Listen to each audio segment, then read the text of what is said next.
পদত্যাগ করেছেন প্রধান বিচারপতি ওবায়দুল হাসান। শনিবার ১ আগস্ট দুপুরে তিনি পদত্যাগ করেন।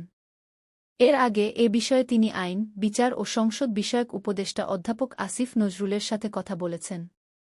বৈষম্যবিরোধী ছাত্র আন্দোলনের পক্ষ থেকে প্রধান বিচারপতিসহ আপিল বিভাগের ৭ বিচারপতির পদত্যাগের আল্টিমেটাম দেয়া হয়। এরপরই প্রধান বিচারপতি এমন সিদ্ধান্ত নেন।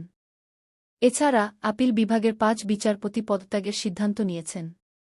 প্রধান বিচারপতিসহ অন্যান্যদের পদত্যাগের আল্টিমেটাম দিয়ে আজ সকালে সুপ্রিম কোর্ট ঘেরাওয়ের ঘোষণা দেন বৈষম্যবিরোধী ছাত্র আন্দোলন।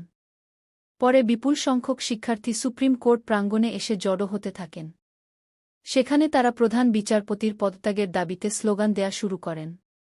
ছাত্রজনতার উদ্দেশ্যে এ সময় বৈষম্যবিরোধী ছাত্র আন্দোলনের অন্যতম সমন্বয়ক হাসনাত আবদুল্লাহ বলেন, আপনারা রাজপথ দখল করুন।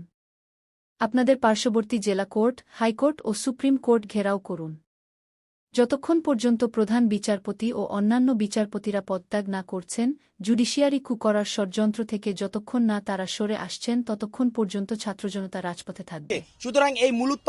সুতরাং এই মূলোৎপাটিত ব্যবস্থাটির আবার পুনরুৎপাদনের জন্য যে কোনো ধরনের প্রচেষ্টাকে ছাত্র জনতা সেগুলোকে রুখে দিবে। সুতরাং আমরা ছাত্র নাগরিককে আহ্বান জানাবো, আপনারা রাজপথ দখল করুন এবং আপনাদের পার্শ্ববর্তী জেলা কোর্ট এবং হাইকোর্ট এবং যে সুপ্রিম কোর্টটি রয়েছে আপনারা সুপ্রিম কোর্ট ঘেরাও করুন এবং যতক্ষণ না পর্যন্ত প্রধান বিচারপতি পদত্যাগ করবেন এবং অন্যান্য বিচারপতি পদত্যাগ করে এই জুডিশিয়ারি কু করার ষড়যন্ত্র যতক্ষণ না পর্যন্ত ওনারা প্রত্যাহার করবেন ততক্ষণ পর্যন্ত ছাত্র জনতা রাজপথে